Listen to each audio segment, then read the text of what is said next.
Yesus menemukan aku dalam dosa. Hatiku berkeluh kesah dan sukar, tapi ku diangkat oleh tangan Yesus dan dipimpinnya di jalan yang benar. Tiada lain pelindung seperti Yesus, tiada lain sahabat seperti Dia. Tiada lain penebus yang menghapus dosa, aku dipeliharanya. Tiap hari Tuhan beri janji yang baru, bertambahlah aku insaf kasih-Nya. Tapi tak ku mengerti tebusan itu, hingga kelak ku lihat Yesus di surga. Tiada lain pelindung seperti Yesus, tiada lain sahabat seperti Dia. Tiada lain penebus yang menghapus dosa, aku dipeliharanya.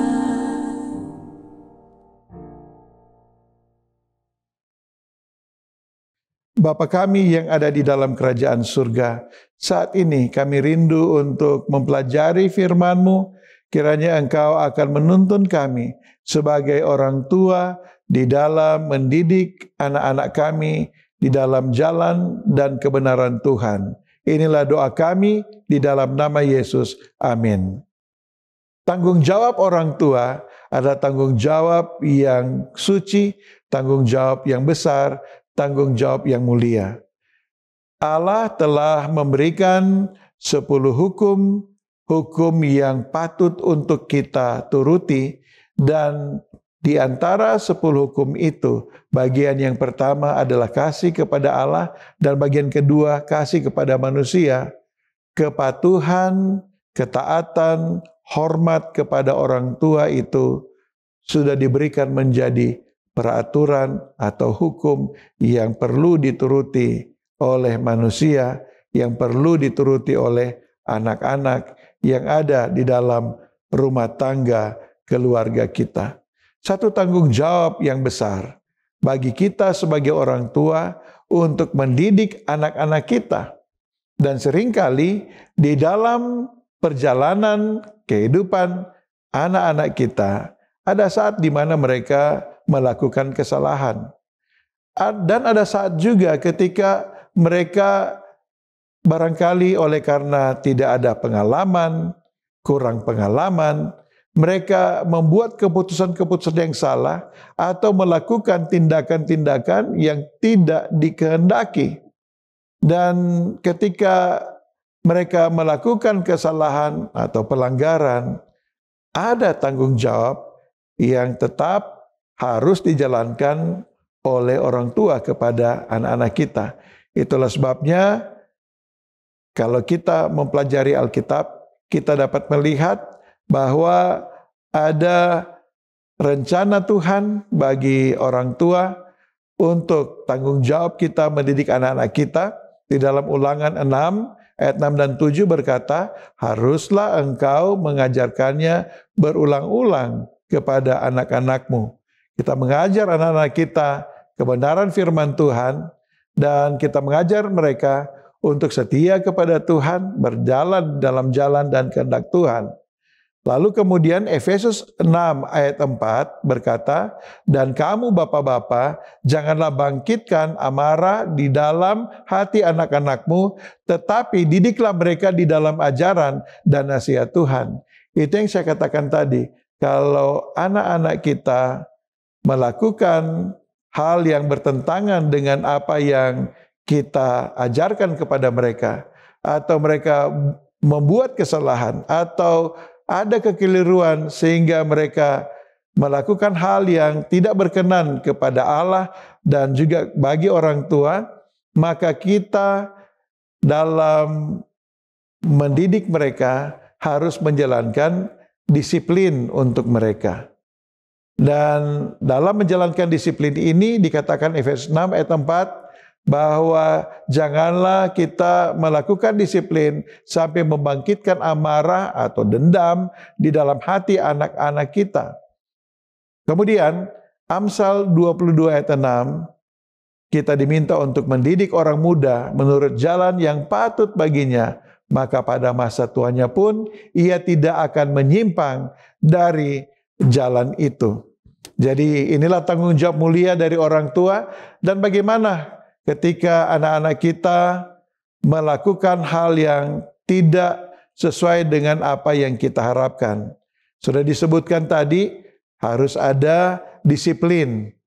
Dan mari kita lihat nasihat yang diinspirasikan oleh Tuhan melalui hambanya Nyonya Ellen G. White dalam buku Child Guidance dan juga The Adventist Home, yang memberikan panduan kepada kita sebagai orang tua di dalam mendidik atau mendisiplin anak-anak kita.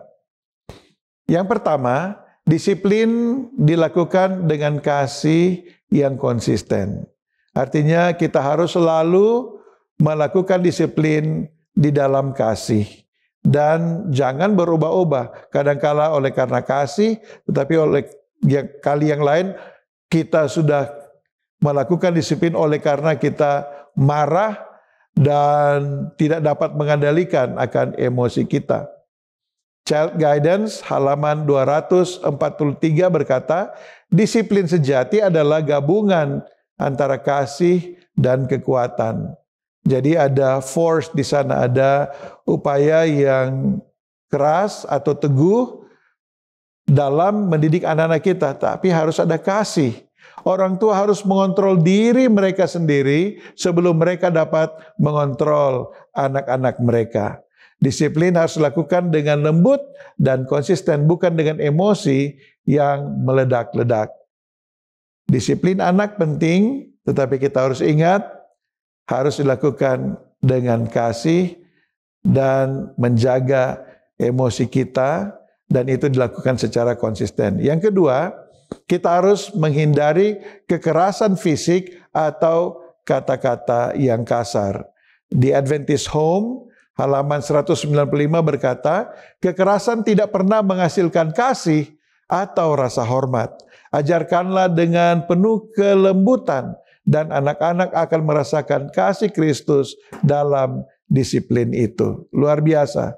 Ini adalah satu hal yang sulit kalau kita sudah marah, kita kehilangan kesabaran kita bisa emosional dalam menangani anak-anak kita, bertindak kasar. Tetapi Nyonya Ellen G. White, firman Tuhan mengingatkan kita agar kekerasan tidak pernah menghasilkan kasih atau rasa hormat. Kita harus mengajarkan anak kita dengan penuh kelembutan agar anak-anak akan merasakan kasih Kristus dalam disiplin. Kemudian yang ketiga, pentingnya pengajaran spiritual. Child Guidance halaman 38. Pendidikan moral dan rohani anak adalah tanggung jawab terbesar orang tua. Ajarlah mereka untuk mencintai dan menghormati Tuhan. Jadi di dalam disiplin kita mengingatkan anak-anak ini, mereka harus lebih taat, lebih patuh kepada Tuhan, dan mereka harus menghormati Tuhan. Orang tua harus membawa anak mereka kepada Kristus melalui doa dan pengajaran Alkitab dan kehidupan doa yang ada di dalam keluarga.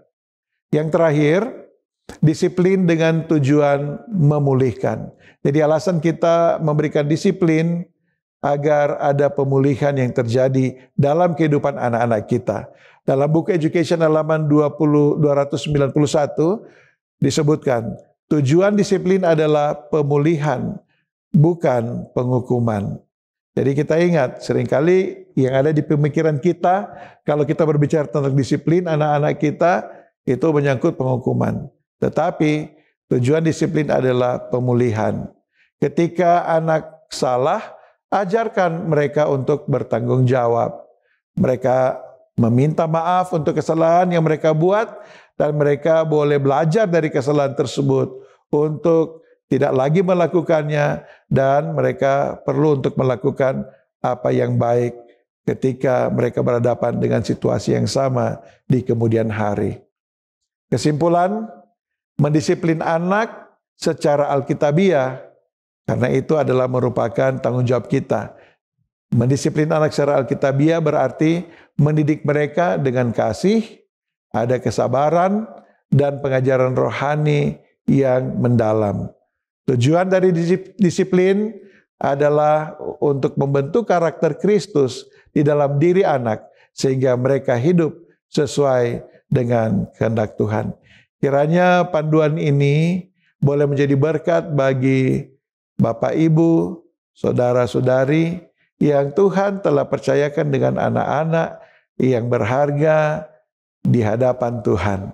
Anak-anak sebagai pemberian Tuhan yang termahal dan terindah yang Tuhan sudah berikan hadir di dalam rumah tangga kita. Kita punya tanggung jawab untuk mendidik mereka, dan apabila mereka melakukan kesalahan, ada tanggung jawab kita untuk mendisiplin mereka sehingga mereka boleh memiliki karakter Kristus di dalam diri mereka dan hidup mereka sesuai dengan kehendak Tuhan. Tuhan memberkati kita. Amin.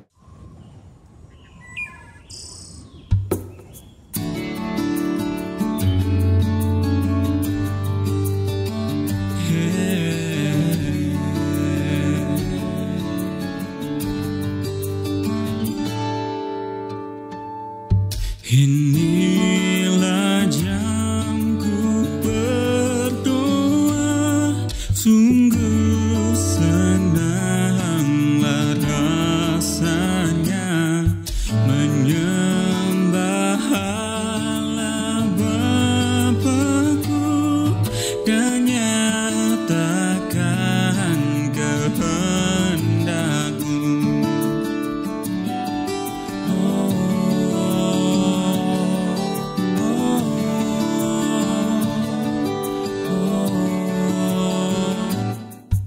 Inilah jamku berdoa, memohon dengan percaya kepada Bapa di surga yang bersedia menjawabnya. Disuruhnya ku serahkan kepadanya semua susah, diberikannya penghiburan pada waktu ku berdoa.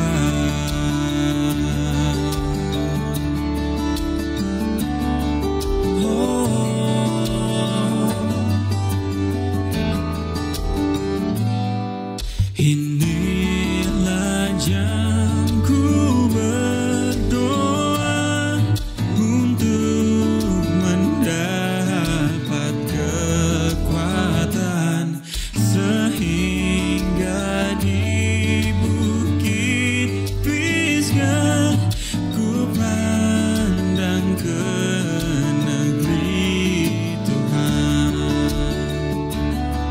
Dan bila aku tinggalkan dunia dan pergumulan bersama Tuhan di surga, ku takkan lagi berdoa.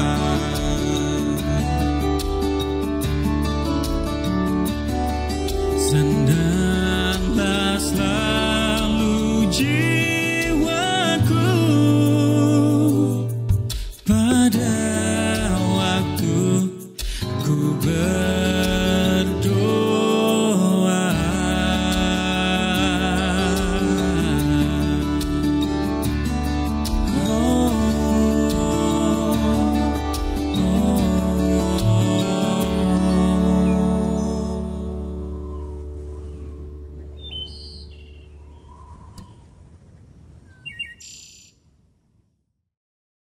Shalom, senang sekali boleh kembali menyapa sahabat-sahabat sekalian dalam program pendalaman Alkitab melalui pelajaran Sekolah Sahabat bersama dengan kami, Cornelius Media.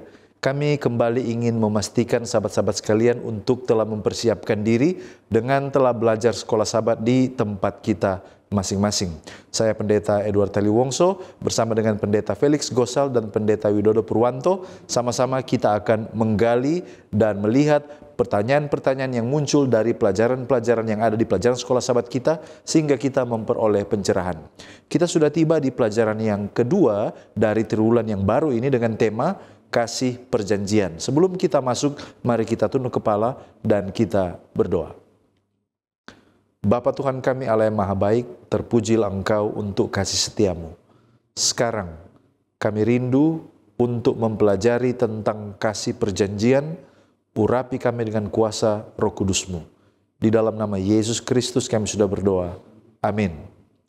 Ada 4 bagian dari program ini. Yang pertama kita melihat dasar Alkitabiah, pelajaran sepanjang pekan ini. Yang kedua kita mencoba menggali makna dari ayat hafalan. Yang ketiga pertanyaan yang muncul dari hari per hari. Dan di bagian akhir kita tiba kepada aplikasi. Yang pertama, 2 Petrus 3 ayat 9. Tuhan tidak lalai menepati janjinya, tetapi Dia bersabar supaya semua orang beroleh kesempatan bertobat dan tidak ada yang binasa. Lalu kemudian ada Ulangan 7 ayat 6-9. Umat Israel dipilih sebagai bangsa kudus karena kasih setia Allah yang setia kepada janjinya kepada nenek moyang mereka, bukan karena kebesaran atau kesetiaan mereka. Roma 11 ayat 22. Perhatikan kebaikan dan ketegasan Allah. Kebaikan diberikan kepada yang tetap dalam kebaikannya, tetapi ketegasan kepada mereka yang telah jatuh. Lalu kemudian 1 Yohanes 4 ayat 7-20. Kasih berasal dari Allah, dan barang siapa yang mengasihi, dia mengenal Allah. Kasih yang sempurna itu menyingkirkan ketakutan, sebab Allah adalah kasih. Lalu ada Yohanes 15 ayat 12. Yesus memerintahkan untuk saling mengasihi seperti Dia telah mengasihi murid-muridnya. Lalu ada 1 Yohanes 3 ayat 16. Kasih sejati ditunjukkan dengan memberikan nyawa untuk sesama, seperti Kristus yang telah memberikan nyawanya untuk kita. Mari kita lihat pengertian dari judul Kasih Perjanjian. Apa arti kasih? Dalam konteks Alkitab, kasih itu adalah tindakan cinta yang murni, tidak dipaksa, sukarela, dan disertai dengan pengorbanan. Kasih itu sering dianggap sebagai inti dari hubungan antara manusia dengan Allah dan juga dengan sesama manusia.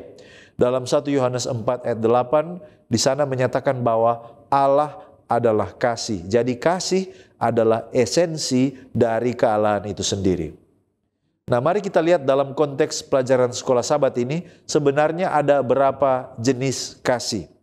Pelajaran Sekolah Sahabat kita pekan ini mencoba untuk mengevaluasi dan mengkritik pemahaman yang populer dan meluas bahwa kasih agape itu adalah hanya merujuk kepada kasih Allah dan phileo adalah kemampuan kasih manusia yang lebih rendah. Analisis mendalam terhadap Alkitab menunjukkan bahwa pandangan ini tidak sepenuhnya akurat. Ada 2 bukti. Yang pertama, agape tidak hanya merujuk kepada kasih Allah, tetapi juga dapat menggambarkan kasih manusia, termasuk kasih yang keliru. Seperti di dalam 2 Timotius 4 ayat 10, di sana dikatakan, karena Demas telah mencintai atau agapao dunia ini dan meninggalkan aku. Sebaliknya, dalam Yohanes 16 ayat 27, Yesus sendiri menggunakan kata phileo untuk menggambarkan kasih Allah kepada manusia. Di sana dikatakan, sebab Bapa sendiri mengasihi atau phileo kamu, karena kamu telah mengasihi aku dan percaya bahwa aku datang dari Allah. Ini menunjukkan bahwa phileo juga mencakup kasih ilahi. Oleh karena itu, kita tidak dapat menganggap phileo sebagai kasih yang lebih rendah. Apa perjanjian yang dimaksud dalam pelajaran sekolah Sabat ini? Perjanjian yang dimaksud adalah perjanjian atau yang kita sebut covenant. Ini adalah janji yang mengikat antara Allah dan manusia. Perjanjian ini seringkali melibatkan janji-janji khusus dari Allah kepada umatnya, dan ada tuntutan ketaatan dan iman sebagai tanggapan dari manusia. Antara siapa dengan siapa perjanjian ini dilakukan? Perjanjian atau covenant di dalam Alkitab umumnya dibuat antara Allah dan manusia, baik secara individu seperti contoh dengan Abraham atau Nuh, maupun juga secara kolektif yaitu dengan bangsa Israel secara umum. Apakah perjanjian itu dibuat secara sepihak? Nah, kalau kita lihat di dalam Alkitab ada dua bentuk perjanjian. Yang pertama adalah perjanjian sepihak atau yang kita sebut unilateral. Perjanjian di mana Allah sendiri yang berjanji tanpa syarat. Contohnya seperti perjanjian dengan Nuh. Lalu ada juga perjanjian dua pihak atau bilateral. Perjanjian di mana kedua belah pihak memiliki tanggung jawab. Seperti perjanjian di Sinai, di mana Israel harus menaati hukum Taurat untuk mereka menerima berkat-berkat Tuhan. Pertanyaan, bagaimana kalau ada salah satu pihak tidak memenuhi perjanjian tersebut?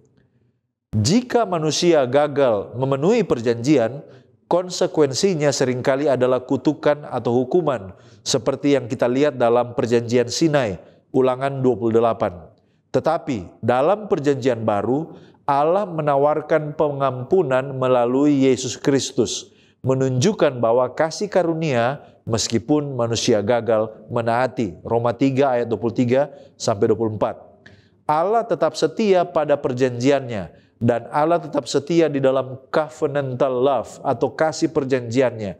Dia selalu membuka jalan bagi rekonsiliasi dan pemulihan sekalipun manusia gagal.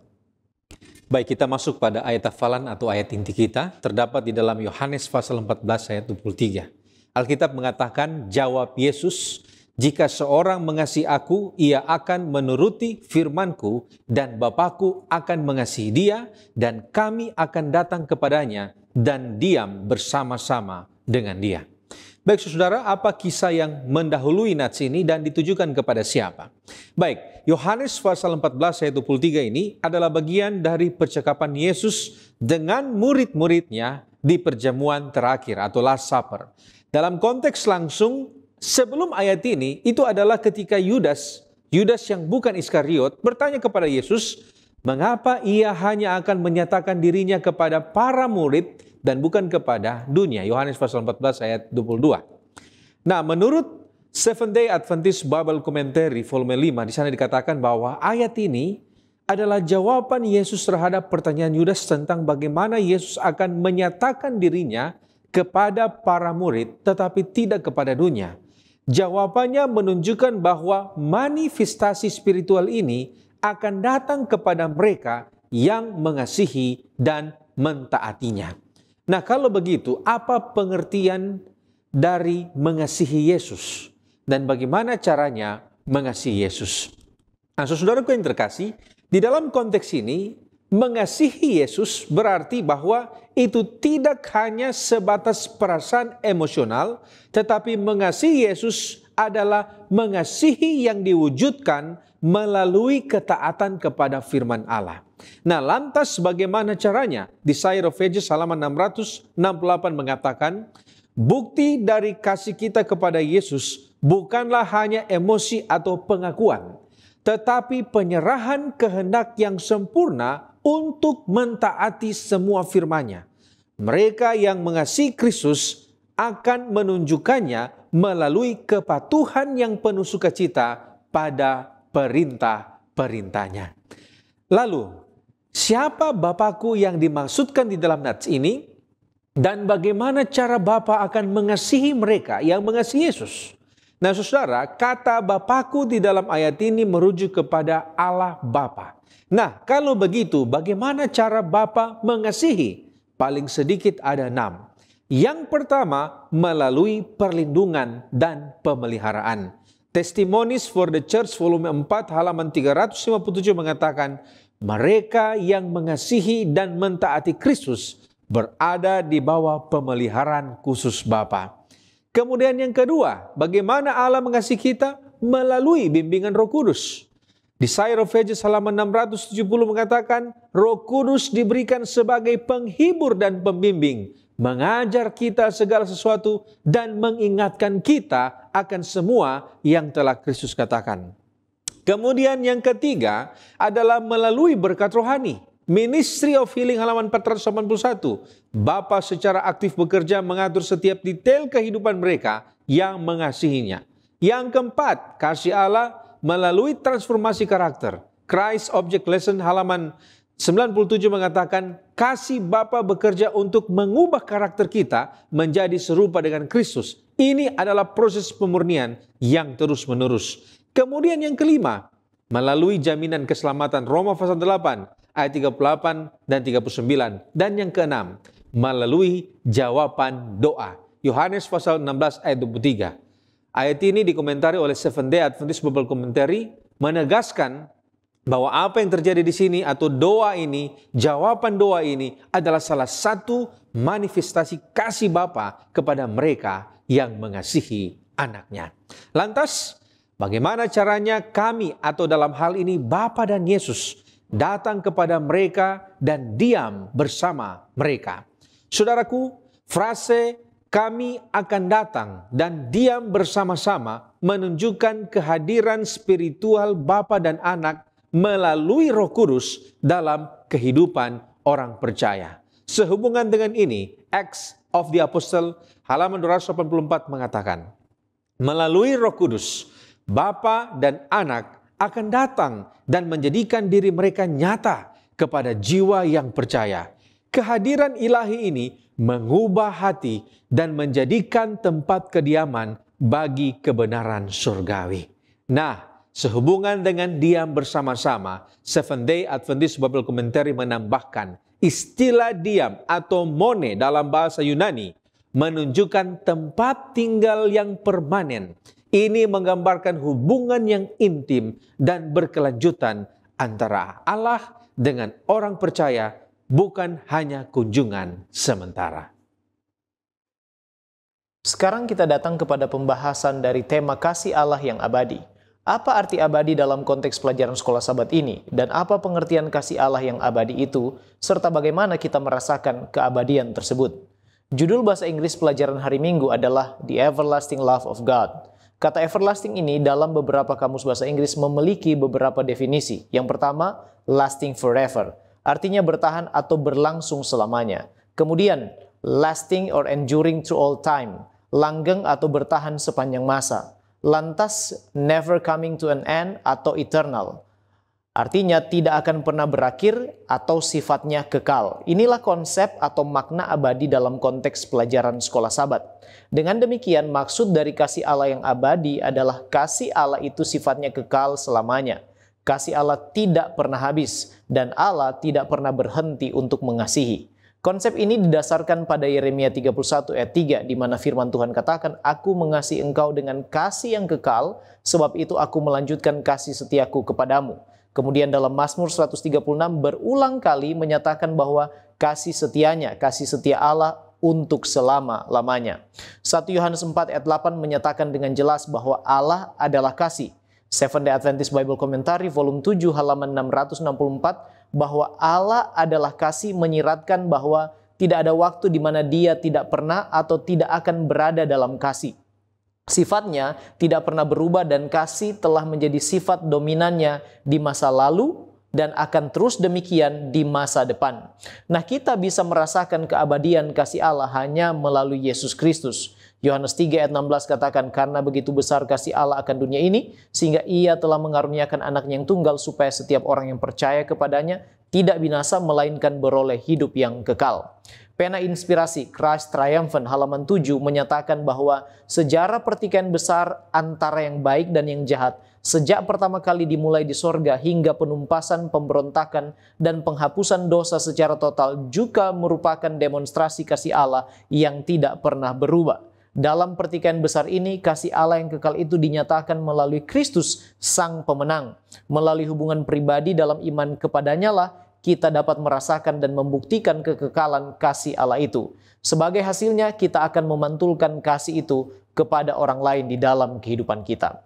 Sekarang, apakah kasih Allah yang abadi diberikan kepada semua orang? Bagaimana kalau orang tersebut tidak percaya atau bukan pengikut Yesus? Secara universal, Mazmur 145 ayat 9 katakan, Tuhan itu baik kepada semua orang dan penuh rahmat terhadap segala yang dijadikannya. Kemudian, Yohanes 3 ayat 16 jelas menyatakan bahwa kasih Allah yang abadi itu diberikan kepada semua orang dan Dia ingin semua orang diselamatkan melalui Yesus Kristus anaknya. Informasi yang senada juga disampaikan oleh Rasul Petrus dalam 2 Petrus 3 ayat yang ke-9, bahwa Allah menghendaki semua orang berbalik dan bertobat sehingga jangan ada yang binasa. Demikian juga apa yang dimengerti oleh Rasul Paulus ketika ia mengatakan bahwa Allah menghendaki supaya semua orang diselamatkan dan memperoleh pengetahuan akan kebenaran dalam 1 Timotius pasal 2 ayat yang keempat. Dalam perjanjian lama, Yeskiel 33 ayat 11 katakan bahwa Allah tidak berkenan pada kematian orang fasik, melainkan kepada pertobatannya supaya ia hidup. Bahkan bagi mereka yang tidak percaya atau bukan pengikut Yesus, mereka tetap menjadi objek dari kasih Allah tersebut. Bagaimana kalau orang menolak kasih Allah? Dan apa benefit atau keuntungan serta pahala menerima kasih Allah? Keputusan setiap individu untuk menerima atau menolak kasih Allah yang dinyatakan dalam Kristus pasti adalah hak prerogatif setiap orang dan memiliki konsekuensi yang sangat menentukan, khususnya yang berhubungan dengan keselamatan atau kekekalan. Mazmur 145 ayat 19 dan 20 mengatakan, ia melakukan kehendak orang-orang yang takut akan Dia, mendengarkan teriak mereka minta tolong dan menyelamatkan mereka. Tuhan menjaga semua orang yang mengasihinya, tetapi semua orang fasik akan dibinasakannya. Yohanes 3 ayat 35 dan 36. Bapa mengasihi anak dan telah menyerahkan segala sesuatu kepadanya.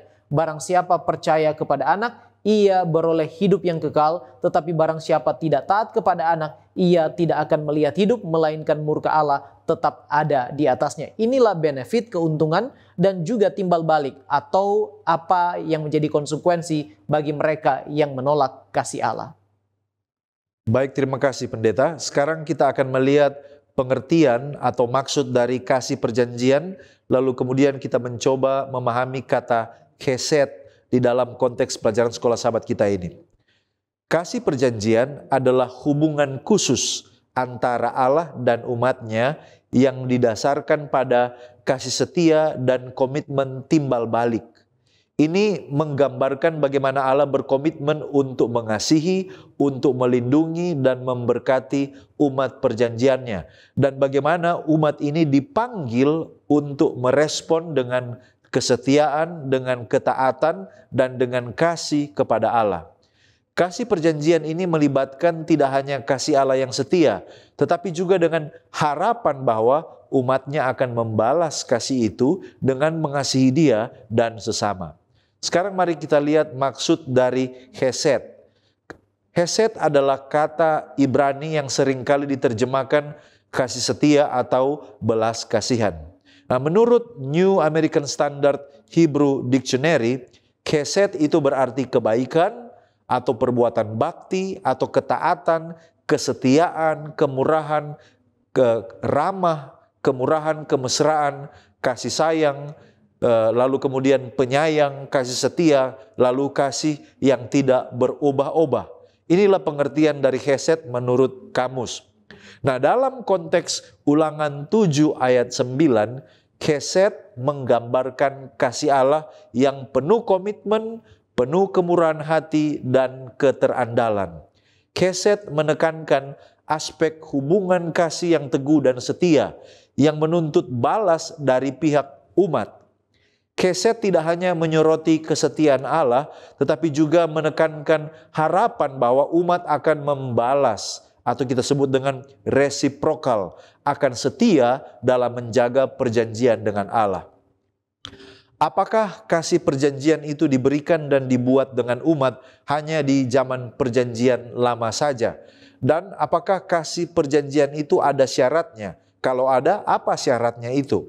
Nah, Kasih perjanjian atau covenant love memang sangat terlihat di perjanjian lama, di mana Allah membuat perjanjian dengan bangsa Israel sebagai umat pilihannya. Namun, konsep kasih perjanjian juga diteruskan di perjanjian baru melalui Yesus Kristus. Kasih perjanjian Allah diperluas kepada semua bangsa, tidak terbatas hanya kepada bangsa Israel. Nah, dalam perjanjian baru, kasih ini diwujudkan melalui pengorbanan Kristus yang membuka jalan bagi semua orang untuk menjadi bagian dari umat perjanjian Allah. Apakah kasih perjanjian itu ada syaratnya? Nah, hal yang harus kita garis bawahi bahwa meskipun kasih Allah bersifat tanpa syarat, tetapi hubungan perjanjian itu bersyarat.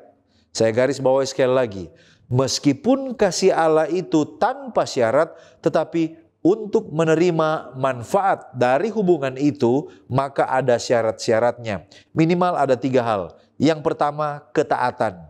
Umat diharapkan untuk menaati perintah-perintah Allah sebagai tanggapan kasih dan berkat-Nya. Lalu yang kedua, kesetiaan. Umat harus tetap setia kepada Allah dan tidak berbalik kepada dewa-dewa lain atau hidup dalam dosa. Dan yang ketiga, kasih kepada sesama. Sebagai bagian dari tanggapan terhadap kasih Allah, umat dipanggil untuk mengasihi sesama manusia.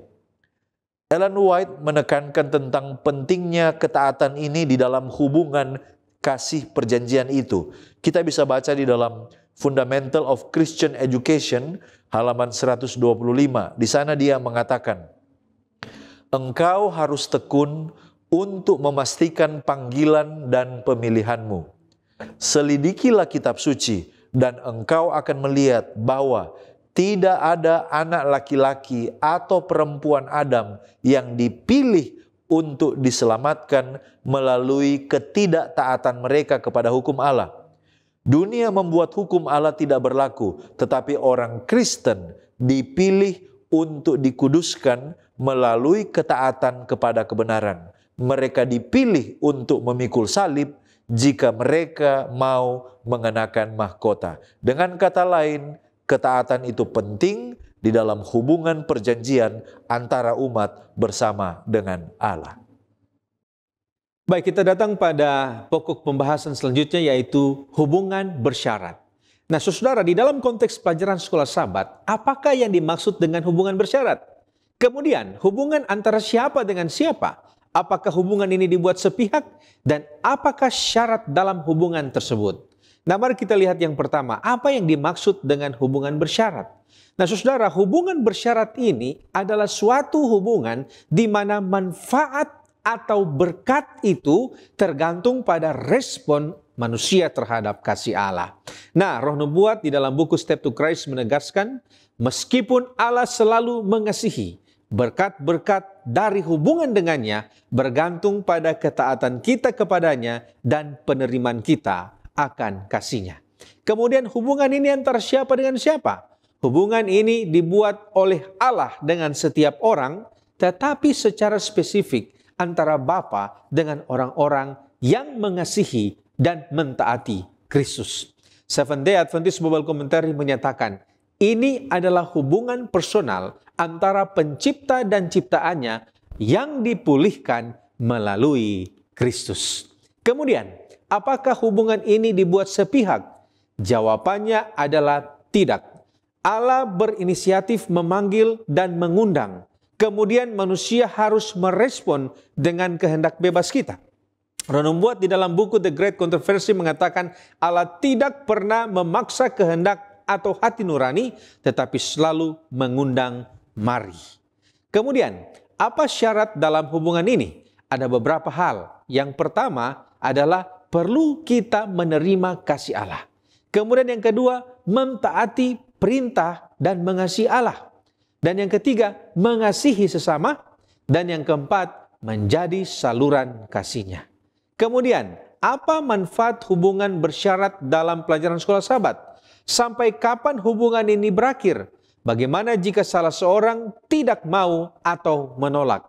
Nah, saudaraku, paling sedikit ada 4 manfaat dari hubungan bersyarat ini. Manfaat yang pertama, kita akan memiliki hubungan yang intim dengan Allah. Itu sudah pasti. Kemudian manfaat yang kedua, kita akan merasakan manifestasi Allah dalam diri kita. Kemudian manfaat yang ketiga, kita akan merasakan kasih Bapa dalam kehidupan kita. Dan yang keempat, kita akan memiliki janji kehidupan kekal. Seventh-day Adventist Bible Commentary menambahkan, manfaat tertinggi dari hubungan dengan Allah ini adalah pemulihan gambar Allah dalam manusia dan persekutuan kekal dengan Allah. Lalu bagaimana dengan durasi? Sampai kapan hubungan ini? Saudara-saudara, kasih Allah bersifat kekal.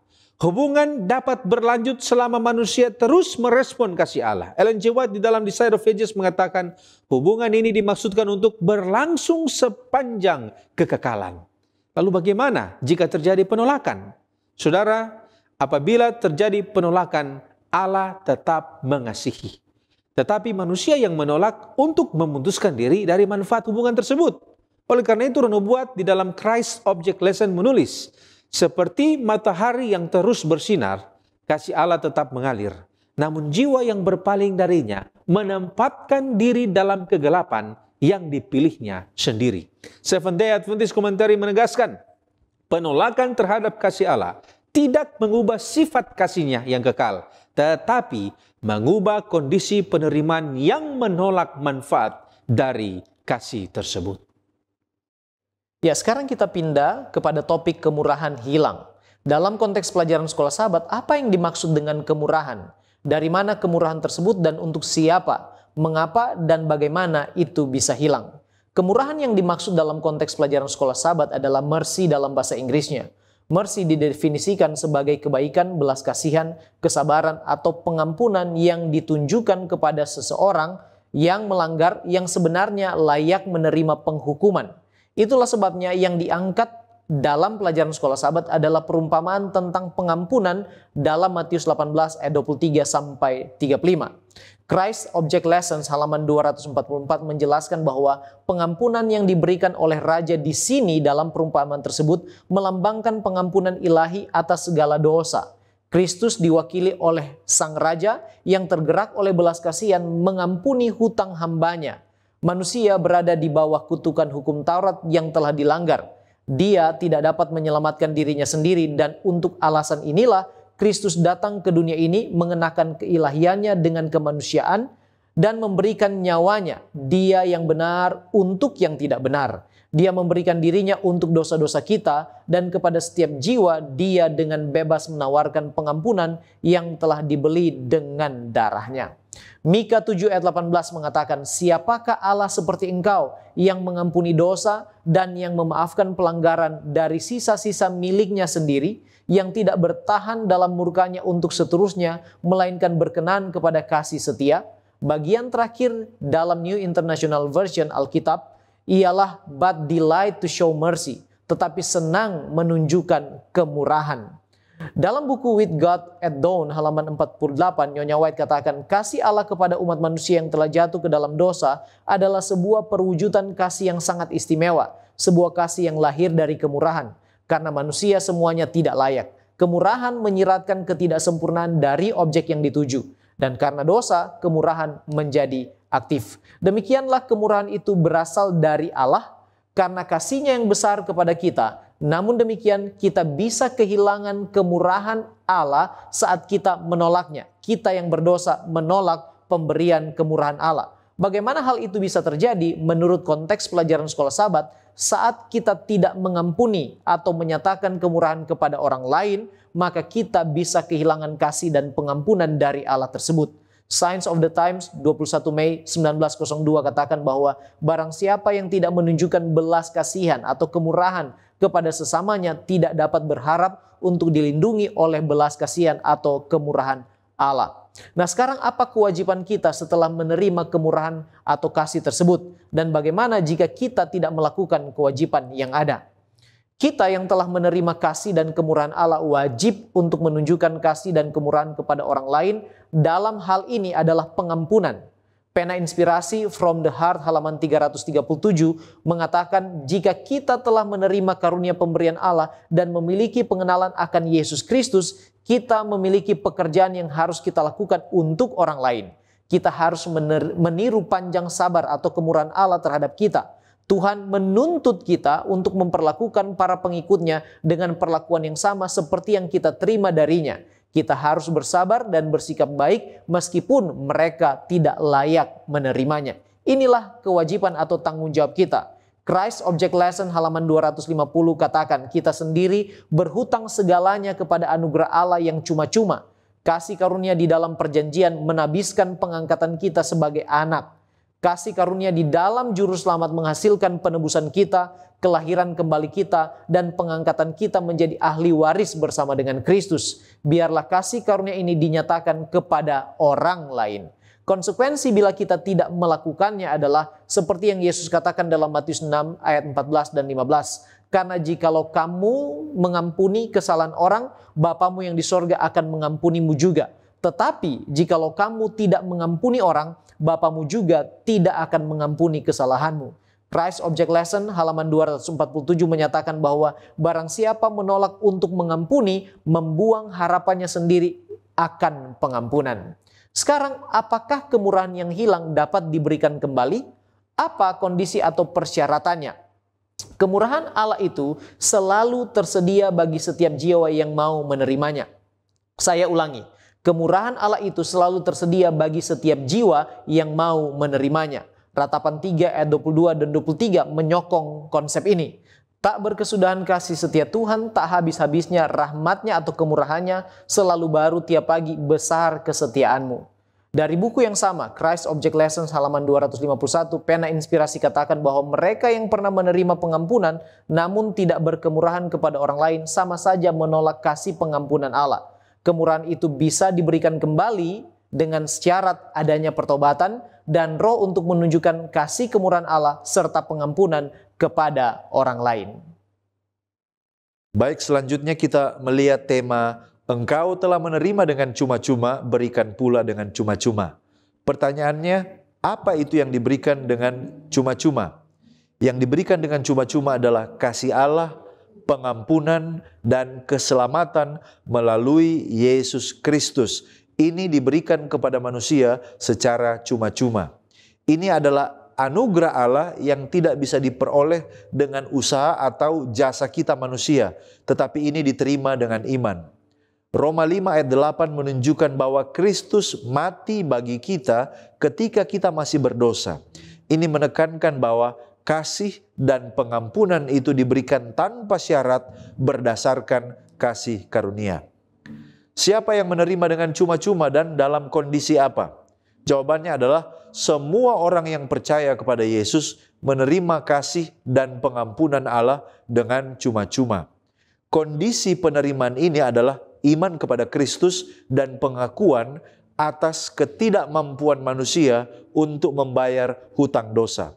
Jadi, mereka yang menyadari kebutuhan mereka dan akan keselamatan dan menerima Yesus sebagai juru selamat adalah mereka yang menerima anugerah ini secara cuma-cuma.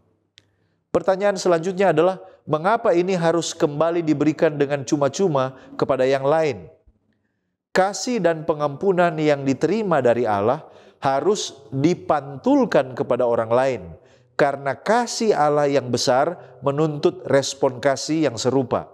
Jadi, mengasihi sesama adalah bukti nyata bahwa kita telah menerima dan mengalami kasih Allah. Ayat-ayat seperti Yohanes 15 ayat 12 dan 1 Yohanes 4 ayat 7 sampai 12 menekankan bahwa mengasihi sesama adalah perintah Yesus dan cerminan dari kasih yang sudah kita terima daripadanya. Ini bukan karena mereka tidak menerima langsung dari Yesus dan membutuhkan kita, tidak. Tetapi ini sebagai pengikut Kristus, kita dipanggil untuk menjadi saluran kasih-Nya kepada dunia.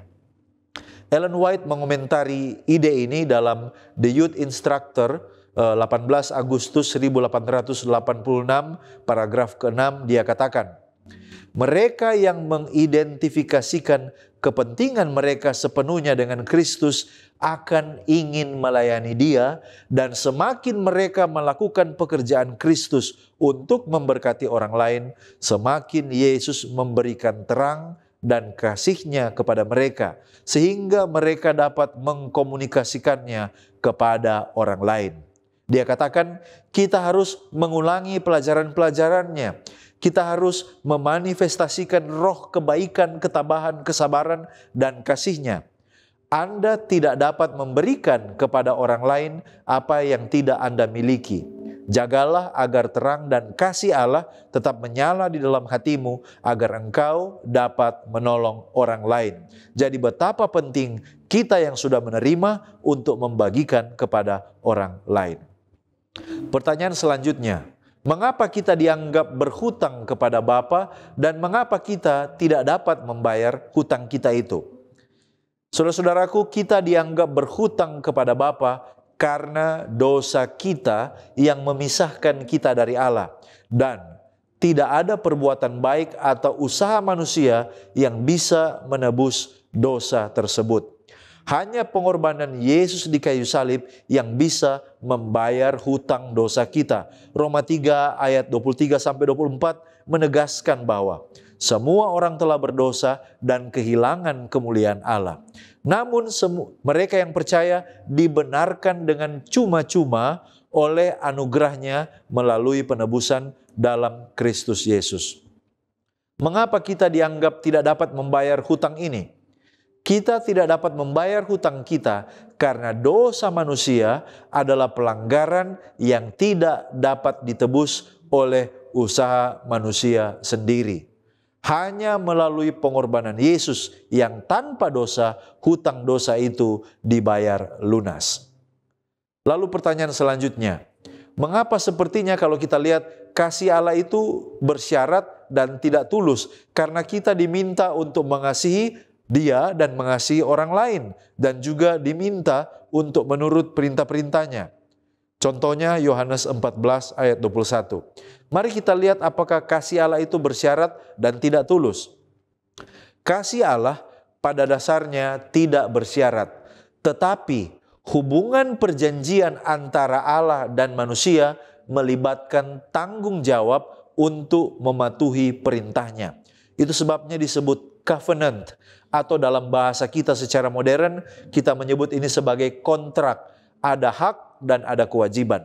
Yohanes 14 ayat 21 menyatakan bahwa kasih kepada Yesus dinyatakan melalui ketaatan kepada perintahnya. Ini bukan berarti kasih Allah tidak tulus, tetapi menunjukkan bahwa kasih itu mengundang, memanggil respon dari kita yang sudah menerima kasih-Nya. Mengapa kita harus mengasihi orang lain dan Yesus dan menurut perintahnya? Ketaatan kepada perintah Yesus ini termasuk mengasihi sesama. Ini adalah bukti kasih kita kepadanya. Allah telah lebih dahulu mengasihi kita dan Dia menginginkan kita untuk hidup dalam cara yang mencerminkan kasih itu. Colin Kruse dalam Tyndale Commentary mengomentari Yohanes 14 ayat 21 tentang kewajiban kita mengasihi. Di sana dia katakan, tetapi apa yang ditekankan oleh Yesus sendiri adalah bahwa mereka yang mengasihi Dia adalah mereka yang menaati perintah-perintahnya. Ini berarti merespon ajarannya dengan ketaatan dan iman. Yesus berjanji bahwa barang siapa mengasihi aku, ia akan dikasihi oleh Bapakku, dan aku pun akan mengasihi dia dan menunjukkan diriku kepadanya. Jadi, kasih kita kepada Yesus meskipun tidak sempurna dihargai dengan dua cara. Yang pertama, kita menjadi objek dari kasih Bapa, dan yang kedua, kita menjadi objek dari kasih dan penyataan diri Yesus sendiri. Baik, kita tiba pada pendalaman. Bagaimana cara kita membawa keinginan, sukacita, kesedihan, dan kekhawatiran kita kepada Tuhan? Nah, saudara, menurut Step to Christ halaman 100, ada beberapa hal yang bisa kita pahami mengenai membawa keinginan kita kepada Tuhan. Yang pertama adalah, mari kita sampaikan semuanya kepada Tuhan di dalam doa. Bagaimana cara kita membawanya? Sampaikan itu kepada Tuhan di dalam doa kita. Itu yang pertama. Kemudian Step to Christ halaman 100 juga menegaskan bahwa ketika kita sampaikan itu, hal yang kedua, tidak perlu ragu karena kita tidak akan membebani Tuhan. Kemudian yang ketiga, ketika kita bawa semua itu, percaya bahwa Tuhan peduli pada setiap detail kehidupan kita. Dan yang terakhir, yang keempat, ketika kita bawa itu, kita bagikan kepada Yesus semua yang membingungkan pikiran kita. Tidak perlu kita sembunyi. Beritahukan semuanya kepada Tuhan di dalam doa. Sehubungan dengan ini, Seventh-day Adventist Bible Commentary volume 7 halaman 928 menambahkan, doa adalah sarana yang Allah sediakan untuk membuka hati kita kepadanya. Tidak ada batasan atau waktu tertentu, setiap saat kita bisa datang kepadanya dengan segala keadaan kita. Lalu berikut, mengapa Tuhan sepertinya lambat dan tidak mengangkat kesusahan, bahkan membawa kepada kesedihan dan kedukaan? Padahal orang tersebut percaya, pengikut Yesus, bahkan seorang pelayan. Nah, saudara, mengenai kesusahan yang sepertinya tidak diangkat, Roh Nubuat memberikan beberapa perspektif. Yang pertama, di dalam buku Education halaman 151, di sana dikatakan bahwa Tuhan mengizinkan pencobaan bukan untuk menyakiti, tetapi untuk memurnikan. Bukan untuk menghancurkan, tetapi untuk menguatkan. Itu yang pertama, untuk memurnikan kita dan untuk menguatkan kita. Kemudian yang kedua, di dalam buku Testimonies volume 5 halaman 315. Di sana dikatakan, seringkali Allah mengizinkan kesulitan berlanjut karena Dia melihat bahwa karakter kita membutuhkan pemurnian.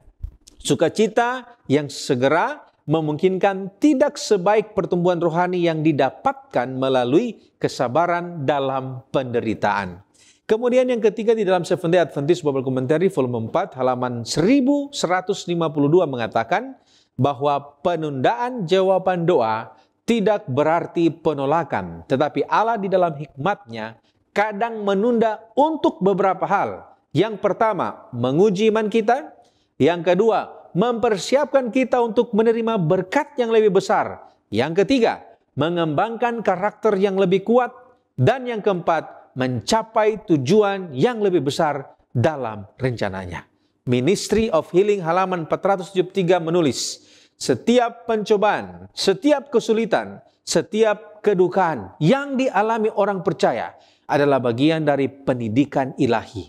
Jika diterima dengan iman, akan menghasilkan berkat dalam hidupnya. Saudara-saudara, penting untuk kita ingat bahwa status sebagai pengikut atau pelayan Kristus tidak menjamin kita bebas dari kesulitan.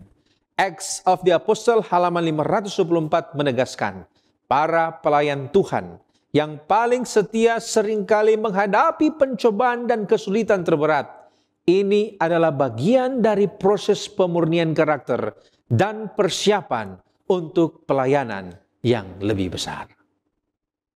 Saudaraku, sebagai penutup dan aplikasi dari apa yang kita pelajari dan diskusikan, apakah kita telah menerima kasih perjanjian saat ini dan bagaimana kita dapat merasakannya? Kasih Allah yang universal diberikan kepada semua orang, mau tidak mau, sadar tidak sadar, semua telah menerima kasih Allah. Namun perjanjian kasih dengannya hanya dapat diterima melalui respons penerimaan kita yang bisa dirasakan dalam sebuah hubungan yang intim dan konsisten dengan Kristus setiap hari melalui iman kepadanya.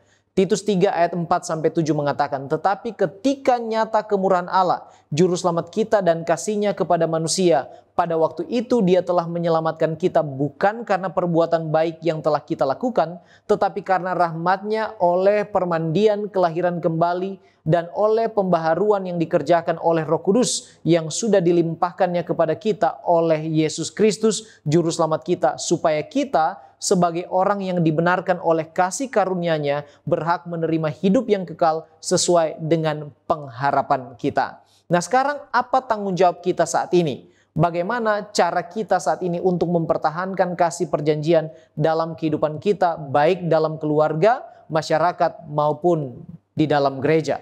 Kita yang telah menerima kasih dan kemurahan Allah melalui Yesus Kristus telah menerima perjanjian kasih Allah dan disebut ciptaan baru dalam Kristus. 2 Korintus 5 ayat 17 mengatakan, jadi siapa yang ada di dalam Kristus, ia adalah ciptaan baru, yang lama sudah berlalu, sesungguhnya yang baru sudah datang. Demikianlah, sebagai ciptaan yang baru adalah tanggung jawab kita untuk mengasihi Yesus dengan cara menuruti perintah-perintahnya, sesuai dengan Yohanes 14 ayat 15. Kemudian kita perlu memantulkan kasihnya kepada orang lain dalam bentuk belas kasihan, kasih, kemurahan, kesabaran, serta buah-buah roh lainnya yang dikerjakan di dalam kehidupan kita. Dan yang terakhir, kita bertanggung jawab untuk menjalankan tugas menjadi utusan-utusan atau saksi-saksi Allah agar orang lain juga menerima kasih Allah itu di dalam Kristus dan berada dalam kasih perjanjian dengannya. 2 Korintus 5 ayat 20 dan 21 mengingatkan kita tentang satu hal. Jadi kami ini adalah utusan-utusan Kristus, seakan-akan Allah menasihati kamu dengan perantaran kami. Dalam nama Kristus kami meminta kepadamu, berilah dirimu didamaikan dengan Allah. Ayat 21, Dia yang tidak mengenal dosa telah dibuatnya menjadi dosa karena kita, supaya dalam Dia kita dibenarkan oleh Allah. Bagaimana kita mempertahankan kasih perjanjian itu? Yaitu dengan cara selalu tinggal di dalam Kristus dan membiarkan firman-Nya tinggal di dalam diri kita setiap saat dan setiap hari di dalam kehidupan ini. Yohanes pasal 15 ayat 4, 7 dan 8 mengatakan kepada kita demikian. Tinggallah di dalam aku dan aku di dalam kamu. Sama seperti ranting tidak dapat berbuah dari dirinya sendiri kalau ia tidak tinggal pada pokok anggur, demikian juga kamu tidak berbuah jikalau kamu tidak tinggal di dalam aku. Ayat yang ketujuh, jikalau kamu tinggal di dalam aku dan firmanku tinggal di dalam kamu, mintalah apa saja yang kamu kehendaki dan kamu akan menerimanya. Dalam hal inilah Bapakku dipermuliakan, yaitu jika kamu berbuah banyak dan dengan demikian kamu adalah murid-muridku. Mari kita tetap tinggal di dalam Kristus sehingga kita tetap mengikatkan diri dalam kasih-Nya, dalam kasih perjanjiannya. Kita tunduk kepala dan berdoa. Bapa kekal Allah kami di sorga, kami bersyukur memuji Engkau, sebab Engkau baik di dalam kehidupan kami. Engkau telah menyatakan kasih-Mu yang besar, yang ajaib, yang kekal melalui anak-Mu Yesus Kristus. Kami terima itu dengan iman, dan kami mau menuruti perintah-perintah-Mu. Kami mau mengasihi orang lain, dan kami mau menjadi utusan-utusan-Mu, supaya orang lain lebih banyak lagi akan mengenal kasih-Mu dan menerima Engkau sebagai juru selamat pribadi mereka. Tuhan, kami memerlukan kuasa Roh Kudus agar meteraikan firman yang kami pelajari ini, supaya itu boleh berbuah, kami boleh tetap tinggal di dalam Kristus, kami boleh bertahan sampai Maranatha tiba. Berkatilah kami semua dan ampunilah kami dari dosa kami. Di dalam nama Yesus Kristus kami sudah berdoa. Haleluya. Amin.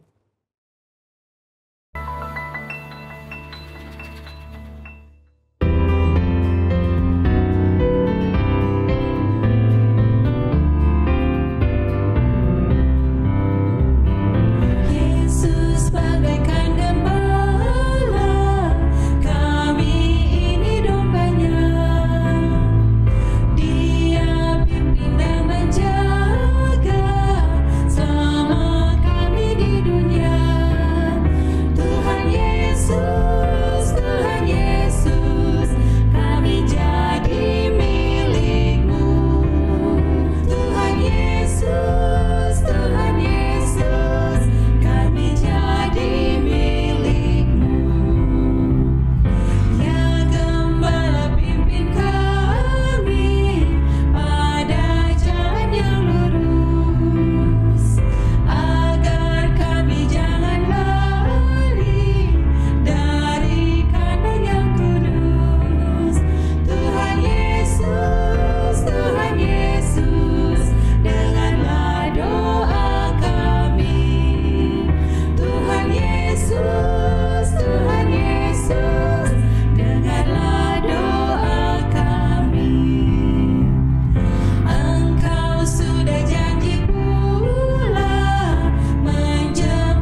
Bapak Ibu Saudara sekalian, saya rindu kita berdoa bersama-sama.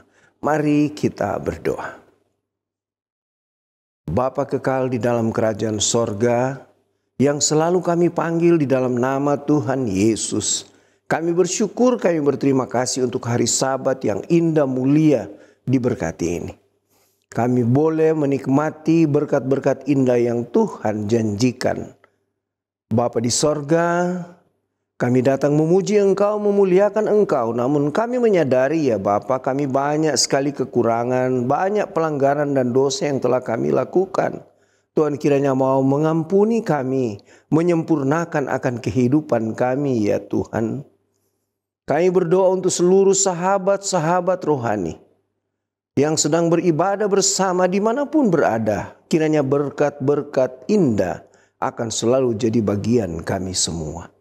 Kami teringat saudara-saudara kami yang saat ini sedang bergumul dalam keadaan sakit ya Tuhan. Kiranya Engkau jamah mereka, sembuhkan mereka, pulihkan mereka ya Tuhan. Sehingga dengan kesembuhan yang mereka dapatkan, mereka boleh memuji, memuliakan akan nama Tuhan. Ada yang saat ini bergumul untuk mencari pekerjaan. Tuhan kiranya bantu agar dapat menemukan pekerjaan yang layak. Bergumul untuk menemukan pasangan hidup, Tuhan berikan yang terbaik agar mereka boleh membina rumah tangga dan rumah tangga ini boleh disiapkan untuk kehidupan kekal ya Tuhan. Kami mendoakan juga saudara-saudara kami yang bergumul dengan usaha mereka, bisnis mereka. Tuhan bantu mereka agar boleh menemukan yang terbaik dalam setiap usaha yang sedang mereka tekuni. Apabila mereka menghadapi permasalahan, Tuhan datang menolong mereka sehingga mereka dapat dipenuhi dengan sukacita dari waktu ke waktu. Ya Tuhan Bapa di sorga, kami mau berdoa secara khusus hamba Tuhan, Pendeta Felix Gosal. Ia akan membawakan firman-Mu. Kiranya urapan kuasa Roh Kudus akan menjadi bagiannya. Sehingga materi yang dia bawakan dapat menjadi kekuatan bagi kami semua. Dan kami dapat selalu memuliakan Tuhan dengan kebenaran firman yang kami dapatkan. Terima kasih ya Tuhan. Kami mau menyerahkan seluruh rangkaian ibadah kami pada saat ini hanya ke dalam tangan-Mu ya Tuhan. Karena kami sudah berdoa dan mengucap syukur hanya di dalam nama Tuhan Yesus yang telah menjadi penebus dan juru selamat kami yang hidup. Haleluya. Amin.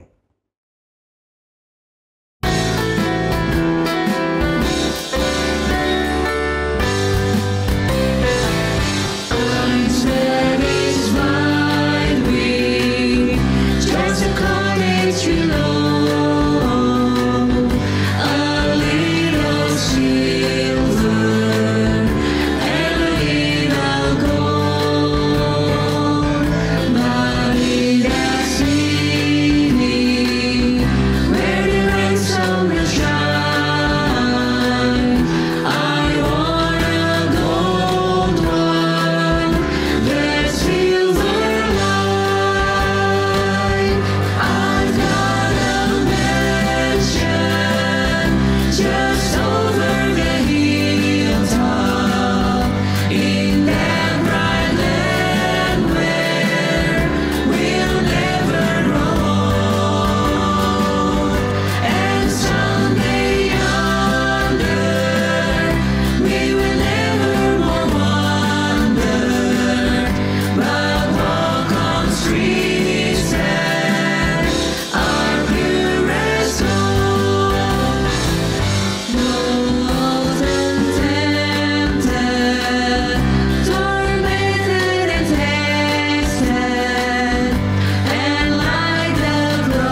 Selamat hari Sabat, salam sejahtera, shalom. Saudaraku dimanapun Anda berada, pada saat ini kita akan mempelajari firman Tuhan yang diambil dalam kitab Keluaran pasal 17 ayat 8 sampai 13.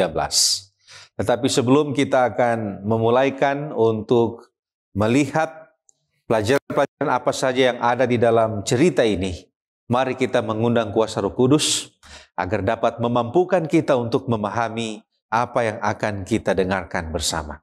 Mari kita tunduk kepala, kita berdoa.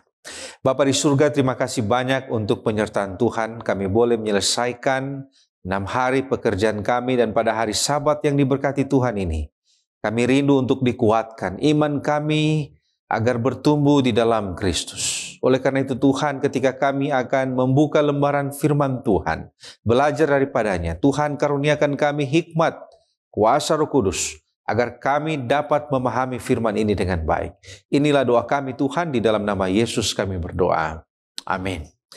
Di dalam Keluaran pasal 17 ayat 8 sampai 13, ini adalah cerita tentang peperangan bangsa Israel dengan bangsa Amalek. Mari kita baca mulai ayat 8. Ayat 8 mengatakan, lalu datanglah orang Amalek dan berperang melawan orang Israel di Rafidim.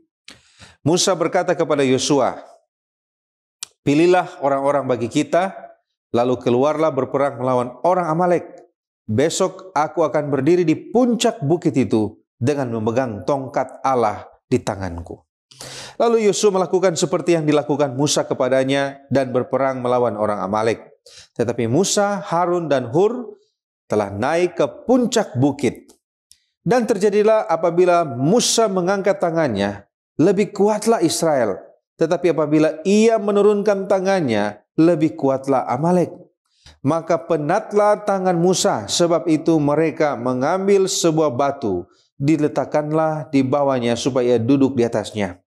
Harun dan Hur menopang kedua belah tangannya, seorang di sisi yang satu, seorang di sisi yang lain, sehingga tangannya tidak bergerak sampai matahari terbenam.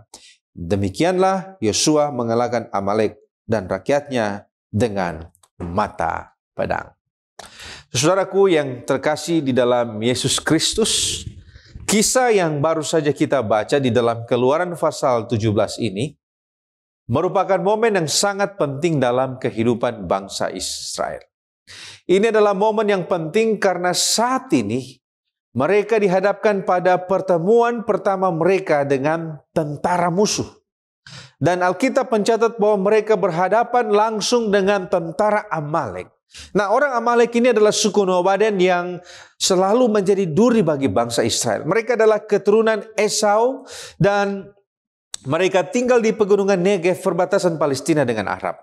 Amalek adalah bangsa pertama yang mengadakan peperangan dengan bangsa Israel di padang gurun. Dan di dalam pertemuan yang pertama ini, pertempuran yang pertama ini, mereka membuktikan sifat mereka yang melakukan serangan tanpa alasan terhadap bangsa Israel. Dan dengan alasan inilah Tuhan kemudian memberikan sebuah pengumuman akan memusnahkan bangsa Amalek, dan itu terjadi dalam sejarah Perjanjian Lama. Nah, saudaraku yang terkasih, di dalam agenda, di dalam adegan perjalanan bangsa Israel kali ini, bangsa ini memiliki pemimpin-pemimpin besar, yaitu Musa, Harun, kemudian muncul untuk pertama kalinya dalam kitab Taurat ini pemimpin masa depan Israel, yaitu Yosua. Semua orang ini adalah pemimpin besar dalam sejarah Israel. Semuanya memainkan peranan penting yang sangat penting dalam sejarah awal perjalanan bangsa yang besar ini. Tetapi ada orang lain yang disebutkan di dalam ayat ini yang patut menjadi perhatian kita, namanya adalah Hur. Nah, saudara-saudara, Hur adalah orang yang muncul entah dari mana, tetapi kemudian melakukan pekerjaan besar, dan setelah itu ia menghilang dengan cara yang sama sebagaimana dia muncul. Bangsa Israel telah lama memandang Musa dan Yosua sebagai pemimpin dan panutan yang hebat. Keduanya digolongkan sebagai pahlawan iman yang sejati. Tetapi kita tidak boleh lupa bahwa ada juga pahlawan lain yang hadir di dalam peperangan ini, yaitu Harun dan juga Hur. Di dalam pertempuran melawan orang-orang Amalek, ketika tangan Musa terangkat, Israel menang dalam pertempuran tersebut. Tetapi ketika tangannya dibiarkan terjatuh, maka Amalek akan menang. Nah, saudaraku, setelah beberapa saat pertempuran ini berlangsung, Alkitab mencatat bahwa Musa menjadi letih, dia menjadi lelah. Dan agar tangan Musa tetap terangkat supaya bangsa ini menang, maka Harun dan Hur maju untuk membantu Musa, memegang tangan Musa sampai pertempuran selesai. Harun dan Hur adalah juga pahlawan di dalam pertempuran ini. Dari keduanya, tampaknya lebih menonjol dalam cerita ini adalah Hur. Hur adalah seorang pria yang hampir tidak kita kenal sama sekali. Tetapi dia terlibat di dalam kemenangan yang besar pada hari itu. Banyak orang saat ini seperti Hur. Mereka adalah orang yang bersedia mengambil kursi kedua. Mereka bersedia menjadi baris kedua. Orang yang tidak tampil menonjol. Mereka ada di balik layar. Mereka sering tidak diperhatikan. Kadang kurang dihargai. Seringkali mereka tidak mendapatkan pengakuan yang layak. Tetapi mereka adalah orang-orang yang melakukan fungsi yang sangat penting di dalam pekerjaan Tuhan. Mereka yang memampukan dan menopang dari belakang sehingga kita semua dapat menjalankan panggilan Tuhan. Di dalam Keluaran pasalnya yang ke-17 ayatnya yang ke-12, di sana Alkitab mengatakan seperti begini. Maka penatlah tangan Musa, sebab itu mereka mengambil sebuah batu, diletakkannya lah di bawahnya, supaya ia duduk di atasnya. Harun dan Hur menopang kedua belah tangannya, seorang di sisi yang satu, seorang di sisi yang lain, sehingga tangannya tidak bergerak sampai matahari terbenam. Saudara-saudaraku yang terkasih di dalam Yesus Kristus, di dalam cerita ini, Musa sudah lelah. Dia tidak mampu lagi mengangkat tangannya. Dan di dalam konteks cerita ini, ketika tangannya jatuh, maka Amalek akan memenangkan pertempuran. Di dalam situasi ini, kita melihat kemudian Harun dan Hur melangkah maju, kemudian memegang tangan Musa sampai pertempuran dimenangkan. Tugas yang diselesaikan Hur pada hari itu sepertinya tidak terlalu berarti bagi saya dan saudara. Tetapi seandainya Hur tidak bersedia pada saat itu, maka pertempuran hari itu akan dimenangkan oleh bangsa Amalek. Kita memiliki Musa, kita memiliki Harun dan Yosua, pemimpin-pemimpin yang menonjol. Kita memiliki pemimpin-pemimpin ini di dalam gereja kita semua. Mereka adalah orang-orang yang menonjol. Mereka sering mendapatkan pujian. Mereka terlihat, mereka menjadi berita utama di dalam pelayanan. Tetapi di balik semuanya itu, ada pasukan Hur yang siap bekerja di balik layar, yang memastikan sehingga pelayanan dapat berjalan dengan baik. Ada banyak orang yang saat ini berpuasa, berdoa, memberikan support di balik layar agar orang-orang di lini pertama mampu menjalankan pekerjaannya dengan baik. Orang yang mencari wajah Tuhan, yang berdoa kepada Tuhan, serta mereka yang mengangkat tangan mereka yang lelah dan penat adalah orang-orang yang bekerja di barisan Hur. Gereja kita tidak akan ada apa-apanya jika bukan karena orang-orang yang meluangkan waktu untuk mengangkatnya di dalam doa. Khotbah saat ini tidak akan menjadi berkat kalau bukan karena doa-doa yang dilayangkan untuk penyiaran ini. Pelayanan media ini bukan apa-apa jika tanpa mereka yang sama seperti Hur, yang bersedia mengangkat pelayanan ini di dalam doa-doa mereka. Saudara, Tuhan memberkati semua orang yang berdiri di belakang layar. Tuhan memberkati semua orang yang bekerja, yang melayangkan doa-doa mereka untuk hamba-hamba Tuhan yang melayani di gereja-gereja. Kalau kita membaca ayatnya yang ke-10 dikatakan, lalu Yosua melakukan seperti yang dikatakan Musa kepadanya dan berperang melawan orang Amalek, tetapi Musa, Harun dan Hur telah naik ke puncak bukit. Saudaraku yang terkasih di dalam Yesus Kristus. Di dalam konteks cerita ini, Hur bukanlah pemimpin hebat seperti Musa. Hur bukanlah jenderal atau panglima perang seperti Yosua. Dia bukanlah imam besar seperti Harun. Dia bukanlah seorang prajurit pejuang seperti mereka yang bertempur di garis depan. Dia hanyalah Hur. Alkitab kemudian memberitahu kita bahwa Hur adalah orang yang berpengaruh di antara masyarakat. Bahkan dia dikabarkan adalah suami dari Miriam.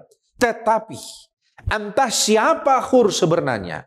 Ada satu hal yang dilakukan Hur dan dia melakukannya dengan sukarela, dengan aktif, dengan setia. Dia mengangkat tangan dan dia melakukan pekerjaan terbaik yang bisa dia lakukan. Ini adalah sebuah pelajaran bagi gereja kita saat ini. Tidak semua orang bisa menyampaikan khotbah-khotbah yang hebat. Tidak semua orang bisa menyanyi atau memainkan alat musik yang merdu. Tidak semua orang bisa secara efektif membagikan kesaksian. Tidak semua orang bisa menjadi ketua panitia KKR atau melakukan pekerjaan-pekerjaan yang terlihat di depan mata. Tetapi perlu kita ingat bahwa Tuhan telah menempatkan kita dalam tubuhnya di tempat yang berkenan kepadanya. Oleh karena itu, apakah kita adalah bagian tubuh yang terlihat jelas ataupun bagian tubuh yang tidak diperhatikan? Kita semua penting agar tubuh Kristus dapat berfungsi dengan baik. Saudara-saudara, ada pekerjaan besar yang harus kita lakukan selama tahun 2025 ini. Ada ruang bagi semua orang yang ingin terlibat di dalam pekerjaan Tuhan. Mari kita terlibat untuk melayani Tuhan. Tidak ada tugas yang tidak penting. Semua bagian dan semua kemampuan yang Tuhan berikan pada kita, jika dilakukan dengan sungguh-sungguh, itu akan menjadi kemuliaan bagi nama Tuhan. Banyak orang yang mengetahui bahwa mereka tidak dapat melakukan segalanya, tetapi bertekad untuk melakukan yang dapat mereka lakukan. Saudara, selalu ada tempat dalam pekerjaan Tuhan bagi orang-orang yang ingin terlibat. Hur tidak disebutkan sebelum peristiwa ini. Dan hanya muncul kemudian beberapa kali setelah peristiwa ini. Hur adalah pria yang hidup di dalam bayang-bayang Musa, Harun, dan Yosua. Ia tidak terlihat oleh orang banyak. Setelah pertempuran selesai, ketika Yosua, panglima perang bangsa Israel, kembali ke perkemahan, bertemu dengan orang banyak, mungkin akan banyak orang yang datang kepadanya, memberikan ucapan selamat atas kemenangan. Mungkin juga mereka akan melihat Musa, datang kepada Musa, memberikan ucapan terima kasih kepada Musa. Mereka juga melihat Harun, imam besar, memimpin jemaat di dalam doa syukur karena Tuhan telah memberikan kemenangan. Tetapi bagaimana dengan Hur? Hur juga lelah memegang tangan Musa hingga matahari terbenam.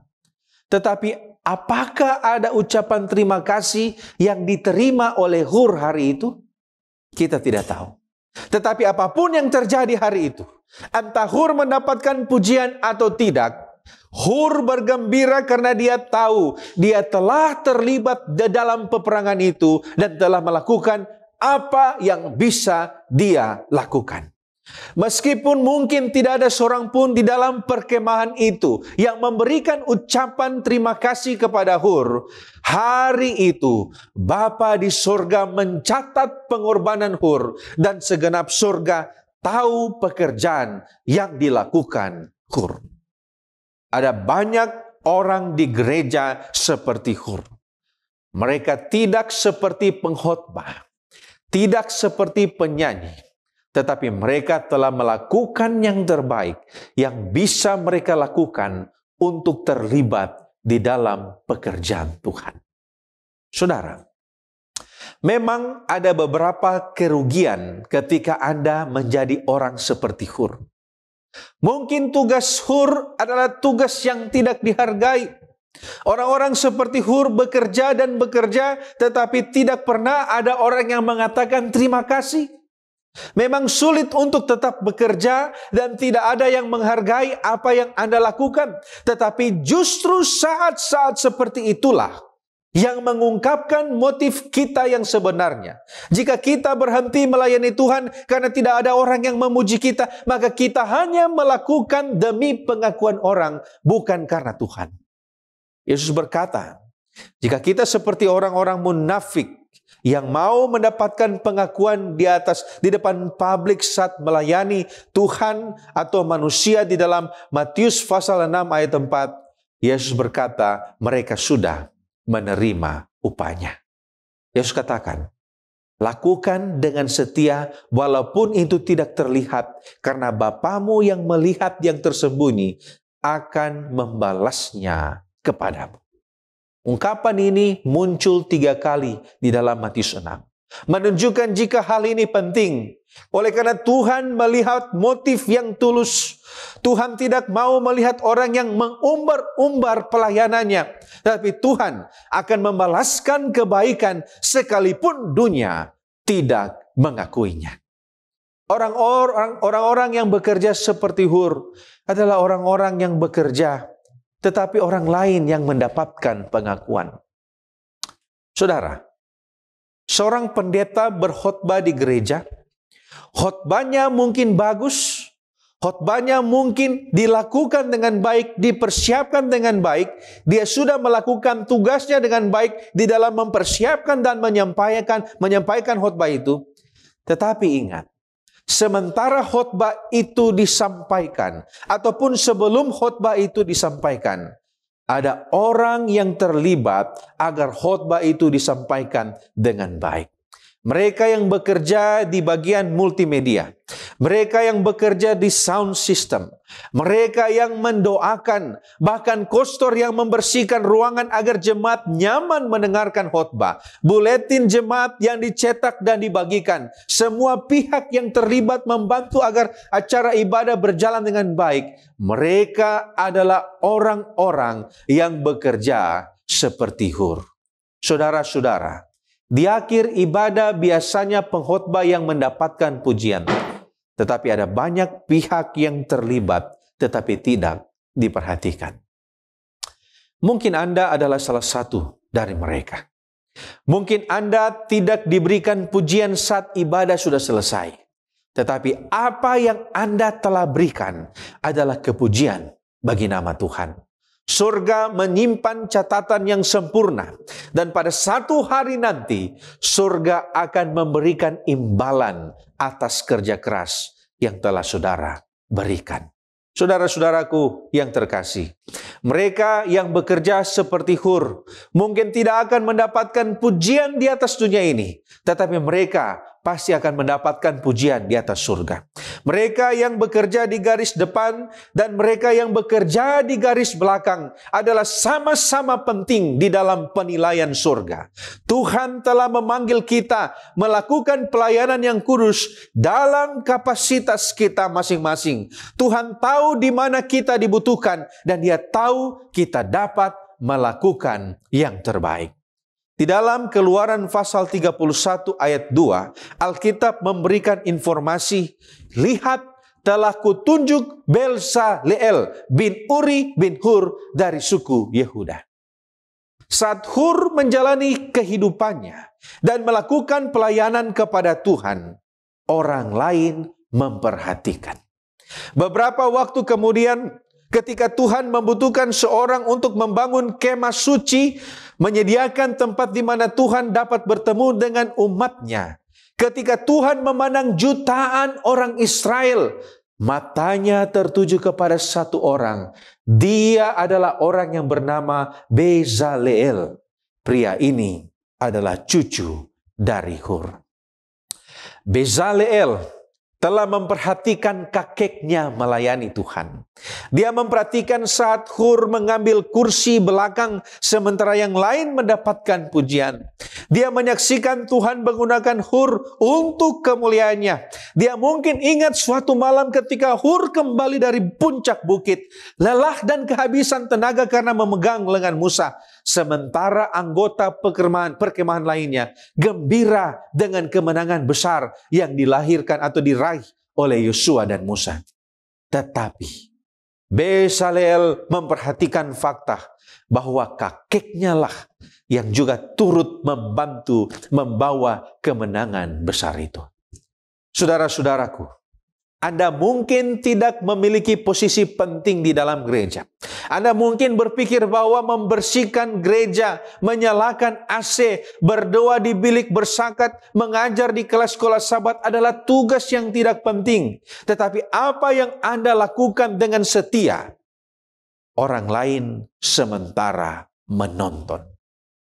Ada orang-orang yang akan meneruskan atau menjadi penerus gereja yang menonton Anda melakukan pekerjaan itu. Mereka memperhatikan bagaimana Anda melayani Tuhan, bagaimana cara Anda bekerja, apa motif Anda saat bekerja, seberapa setia Anda dalam pekerjaan itu. Ada si kecil yang akan melihat apakah ibu dan ayah setia di dalam pekerjaan mereka. Tidak ada tugas yang tidak penting di dalam gereja, selain menjadi teladan bagi anak-anak kita di dalam melakukan dengan sebaik-baiknya pekerjaan yang Tuhan telah tugaskan kepada kita. Ketika kita melayani Tuhan, kita sementara melakukan investasi ke dalam kehidupan orang lain. Jika Anda adalah Hur hari ini, izinkan saya memberitahu Anda, jika Anda adalah orang yang berdedikasi, Anda dihargai, Anda yang terbaik. Saya pribadi sebagai pendeta berterima kasih kepada Tuhan karena ada orang-orang seperti Anda yang mau terlibat di dalam pekerjaan Tuhan dalam kapasitas Anda. Anda juga adalah penting dalam panggilan pelayanan di dalam gereja. Anda penting bagi pekerjaan Tuhan. Jika iblis berusaha meyakinkan Anda bahwa Anda tidak penting, saya mau katakan, Anda sangat penting.